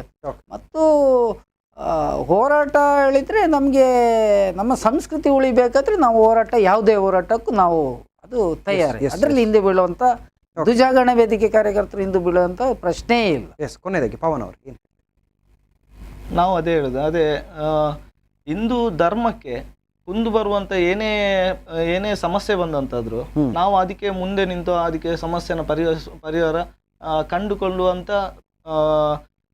ಆದಿಯಲ್ಲಿ ನಾವು ಸಾಕ್ತೇವೆ. ಯಾಕಂದ್ರೆ ಯಾವುದೇ ಧರ್ಮಕ್ಕೆ ನಾವು ಹಿಂದೂ ಧರ್ಮಕ್ಕೆ ಕುಂದು ಬರುವಂತ ಹೇಳಿ ಯಾವುದೇ ಧರ್ಮಕ್ಕೆ ನಾವು ಹಾನಿ ಮಾಡಿ ನಮ್ಮ ಧರ್ಮವನ್ನು ರಕ್ಷಿಸುವಂತ ಇದಲ್ಲ. ನಮ್ಮ ಧರ್ಮಕ್ಕೆ ಯಾರೇ ಹಿಂದೂ ಧರ್ಮಕ್ಕೆ ಹಿಂದೂ ಆದ್ರೂ ಅವರು ಕಂಟಕ ಅಂತಾದ್ರೆ, ಹಿಂದೂ ಧರ್ಮಕ್ಕೆ ಹಿಂದುವೇ ಕಂಟಕ ಅಂತಾದ್ರು ಅವರಿಗೆ ನಾವು ಪ್ರತಿಕ್ರಿಯೆ ನೀಡಲಿಕ್ಕೆ ನಾವು ಸಿದ್ಧ ಅಂತ ಹೇಳು ನಾನು ಹೇಳಲಿಕ್ಕೆ ರೆಡಿ. ನಾನು ತಮ್ಮಲ್ಲಿ ತಮ್ಮ ಸಂಘಟನೆ ಯುವಕರಲ್ಲಿ ಆ ಭಾಗದ ಜನರಲ್ಲಿ ಒಂದೇ ಕೇಳುವಂಥದ್ದು, ಯಾರಿಗೂ ಸಮಸ್ಯೆ ಆಗದ ರೀತಿಯಲ್ಲಿ ಇದನ್ನು ಬಗೆಹರಿಸಿಕೊಂಡು ಹೋಗೋದು ಒಳ್ಳೆಯದು. ಇದು ಇನ್ಯಾವುದೋ ಧರ್ಮದಂಗಲಿಗಾಗಲಿ ಅಥವಾ ಇನ್ಯಾವುದೋ ಆ ಭಾಗದ ಜನರ ಮನಸ್ಥಿತಿಯನ್ನು ಹಾಳು ಮಾಡೋದಕ್ಕೆ ಇದು ಕಾರಣ ಆಗಬಾರ್ದು. ಒಂದು ವ್ಯವಸ್ಥಿತವಾಗಿ ಕಾನೂನಾತ್ಮಕವಾಗಿ ಎಲ್ಲರೂ ಆ ಭಾಗದ ಜನಪ್ರತಿನಿಧಿಗಳು ಈ ಸಂದರ್ಭದಲ್ಲಿ ಮುಂದೆ ಬರಬೇಕು. ಸುಮ್ಮನೆ ಹಿಂದುಳಿಯೋದಲ್ಲ, ಇದು ಇನ್ನೊಂದು ಯಾವುದೋ ಗಲಾಟೆಗೋ ಇನ್ನೊಂದು ಯಾವುದೋ ವಾಗ್ವಾದಕ್ಕೋ ಕಾರಣ ಆಗಬಾರ್ದು ಅನ್ನೋದು ಒತ್ತಾಯವನ್ನು ಈ ಸಂದರ್ಭದಲ್ಲಿ ಮಾಡ್ತಾ ಇದ್ವಿ. ತಾವುಗಳು ಕೂಡ ಯಾರು ಜವಾಬ್ದಾರಿ ಸ್ಥಾನದಲ್ಲಿ ಇದ್ದೀರಾ ಅಥವಾ ಯಾರು ಆ ಭಾಗದಲ್ಲಿ ಮುಂಚೂಣಿ ನಾಯಕರಾಗಿ ಗುರುತಿಸ್ಕೊಂಡಿದ್ದೀರಾ, ಸ್ವಲ್ಪ ಎಚ್ಚೆತ್ತುಕೊಂಡು ಇದನ್ನು ಒಂದು ಶಾಂತಿಯುತವಾಗಿ ಬಗೆಹರಿಸುವಂಥ ಪ್ರಯತ್ನವನ್ನು ಮಾಡಬೇಕು. ನಮ್ಮ ದೇಶ ಅಥವಾ ಈ ಭಾರತ ದೇಶದಲ್ಲಿರುವಂಥ ಧರ್ಮಗಳಿರ್ಬೋದು, ಒಂದು ಶಾಂತಿಯನ್ನು ಪಾಲಿಸ್ಕೊಂಡು ಜಗತ್ತಿಗೆ ಶಾಂತಿ ಸಹಬಾಳ್ವೆಯ ಪಾಠವನ್ನು ಮಾಡಿದಂಥ ದೇಶ. ಹಾಗಾಗಿ ಅಂಥ ವ್ಯವಸ್ಥೆಯಲ್ಲಿ ಮುಂದೆ ಸಾಗೋಣ ಅಂತ ಹೇಳ್ತಾ ಇದ್ದೀನಿ. ಹಾಗಾಗಿ ತಮಗಿಬ್ಬರಿಗೂ ಕೂಡ ಕಾರ್ಯಕ್ರಮಕ್ಕೆ ಬಂದು ತಮ್ಮ ಒಂದು ಒತ್ತಾಯವನ್ನು ಮಂಡಿಸಿರೋದಕ್ಕೆ ಅನಂತ ಧನ್ಯವಾದಗಳನ್ನು ಅರ್ಪಿಸ್ತಾ ಇದ್ದೀನಿ. ವೀಕ್ಷಕರೇ, ಇದು ಗುಜ್ಜರಕೆರೆಯಲ್ಲಿ ಧ್ವನಿವರ್ಧಕದ ಸಮಸ್ಯೆ ಅನ್ನುವಂಥದ್ದು ಎದುರಾಗಿದೆ. ಜೊತೆಗೆ ಅಲ್ಲಿ ಪರ ವಿರೋಧಗಳು ಇರ್ಬೋದು. ಕೆಲವರು ಧ್ವನಿವರ್ಧಕ ಬೇಡ, ನಮಗೆ ಅದು ಕೇಳೋದಕ್ಕೆ ಇಲ್ಲ ಅಂತ ಹೇಳ್ಬೋದು. ಆದರೆ ಯಾವುದೇ ಒಂದು ಸಮಸ್ಯೆಗೂ ಕೂಡ ಪರಿಹಾರ ಇದ್ದೇ ಇದೆ. ಅದು ಮಾತುಕತೆಯಲ್ಲಿ ಸಾಧ್ಯ ಆಗುತ್ತೆ. ಇಲ್ಲಿ ಯಾರೂ ಕೂಡ ವ್ಯವಸ್ಥೆಯನ್ನು, ಕಾನೂನನ್ನು ವಿರೋಧಿಸಿ ನಡಿಬಾರ್ದು. ನಮ್ಮ ಮಾತಿನಲ್ಲಿ, ನಮ್ಮ ನಡವಳಿಕೆಯಲ್ಲಿ, ನಾವು ಮಾಡುವಂಥ ಕಾರ್ಯದಲ್ಲಿ ಧರ್ಮ ಇದ್ದರೆ ಯಾವುದೇ ಸಮಸ್ಯೆ ಆಗೋದಿಲ್ಲ. ಶಾಂತಿ ಸಹಬಾಳ್ವೆಯನ್ನು ಮನಸ್ಸಿನಲ್ಲಿಟ್ಕೊಂಡು ನಾವು ನಮ್ಮ ನಡವಳಿಕೆಯನ್ನು ನಡಿಬೇಕಾಗುತ್ತೆ. ಆಗ ಯಾವುದೇ ಸಮಸ್ಯೆ ಬರೋದಿಲ್ಲ. ಹಾಗಾಗಿ ಅಂಥ ನಡವಳಿಕೆಗಳು ಅಥವಾ ಪ್ರತಿ ಸಂದರ್ಭದಲ್ಲಿ ನಮ್ಮ ಜೊತೆಗಿರಲಿ ಅಂತ ಹೇಳ್ತಾ, ಇದಾಗಿತ್ತು ಈ ಹೊತ್ತಿನ ವಿಶೇಷ ಸುದ್ದಿ ಹಾಗೂ ಮನೋರಂಜನೆಗಾಗಿ ನೋಡ್ತಾ ಇರಿ ಸ್ಪಂದನ ಟಿವಿ.